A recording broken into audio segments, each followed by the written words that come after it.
ప్రధానమైన ఇంకొక అంశము రాష్ట్ర వ్యాప్తంగా సంక్షేమ పథకాలు మీరు హామీలు ఇచ్చి ఏ ఒక్క సంక్షేమ పథకం కూడా నిలబెట్టుకోకుండా సూపర్ 6 సూపర్ హిట్ అంట. దాని విజయోత్సవ సభలు, దాన్ని ఏమంటారంటే బలవంతపు విజయోత్సవ సభలు చేస్తూ ఉన్నారు. అసలు ఏం చేశారనండి? ఇవన్నిటిని ప్రశ్నిస్తూ ఉన్న సోషల్ మీడియా యాక్టివిస్టుల్ని అరెస్టులు చేస్తూ ఉన్నారు.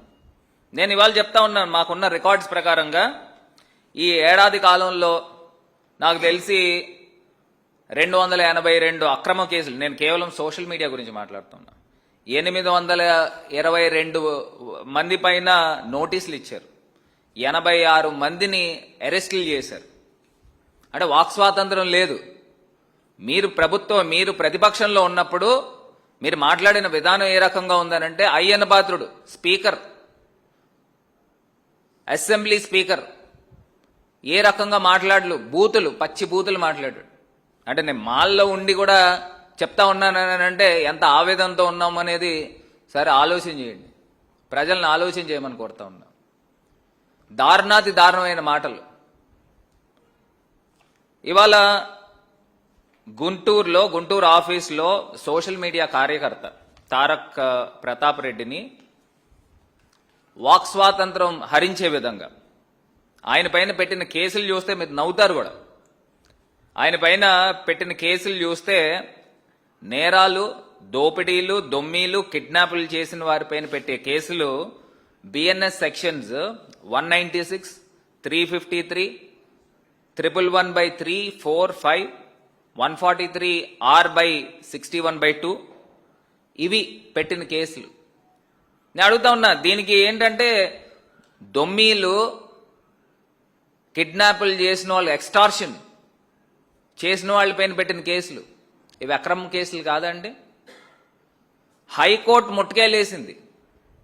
మీరు పూర్తి స్థాయి విచారణ జరగకుండా ఎఫ్ఐఆర్ నమోదు చేయొద్దు అని హైకోర్టు ముట్టుకాయలు వేసినప్పటికీ కూడా దాన్ని బేఖాతరు చేస్తూ యువకులు అర్నేష్ కుమార్ పైన, ఇమ్రాన్ ప్రతాప్ పైన, అదేవిధంగా సవేందర్ రెడ్డి పైన, వీళ్ళందరిపైన అక్రమ కేసులు పెట్టి రిమాండ్కి ఇచ్చే కార్యక్రమం.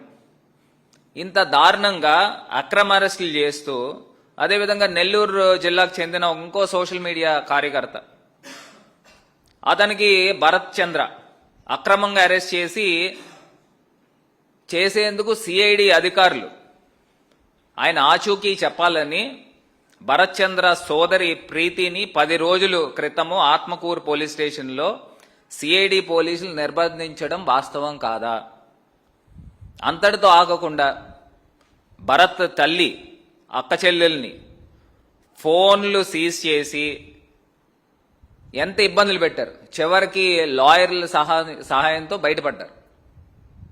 ఇది కాక రాజమండ్రిలోనే మీరు చూస్తే మా సోషల్ మీడియా యాక్టివిస్టు ఒక కుర్రోడు, దళిత కుర్రోడు, పులిస్ ఆగర్ పైన వర్షం పడింది, అదంతా ముంపుకు గురైంది అని చెప్పి పోస్ట్ పెడితే అతన్ని, ఎస్సీ పిల్లోడిని తీసుకుని పోలీస్ స్టేషన్లో మహిళా కానిస్టేబుల్ ముందు దుర్భాషణలాడుతూ అర్ధనగ్ధంగా డైరెక్ట్గా తీసుకెళ్లి సెల్లో పెట్టారు. పెడితే ఆ ఫొటోస్, వీడియోస్ అన్నీ కూడా తీసుకెళ్లి నేషనల్ ఎస్సీ కమిషన్కి, నేషనల్ హ్యూమన్ రైట్స్కి ఇస్తే ఇమీడియట్గా కలెక్టర్ని ఎక్స్ప్లెనేషన్ కాల్ఫర్ చేస్తూ, డీజీపీని ఎక్స్ప్లెనేషన్ కాల్ఫర్ చేస్తూ నోటీసులు ఇచ్చారు. వాళ్ళు ఇచ్చిన సమాధానం ఏంటో చెప్పనమంటారంటే 2 నెలల నుంచి సీసీ కెమెరాలు పోలీస్ స్టేషన్లో పనిచేయట్లేదు, దాని గురించి మేము సాక్ష్యాధారాలు అందించలేము అని ఇచ్చిన సమాధానం. ఈ కూటమి ప్రభుత్వంలో ఒక పోలీస్ స్టేషన్లో 2 నెలల నుంచి సీసీ కెమెరాలు పనిచేయట్లేదు. మరి మీరు ఎందుకున్నారండి పోలీస్ స్టేషన్లో? పోలీస్ స్టేషన్లో సీసీ కెమెరాలు పనిచేయవా? ఇంత దారుణమైన పొజిషన్స్లో ఉంటూ మరి ఇవాళ అక్రమ అరెస్టులు చేస్తూ వీళ్ళంతా కూడా రాక్షస ఆనందం పొందుతారు.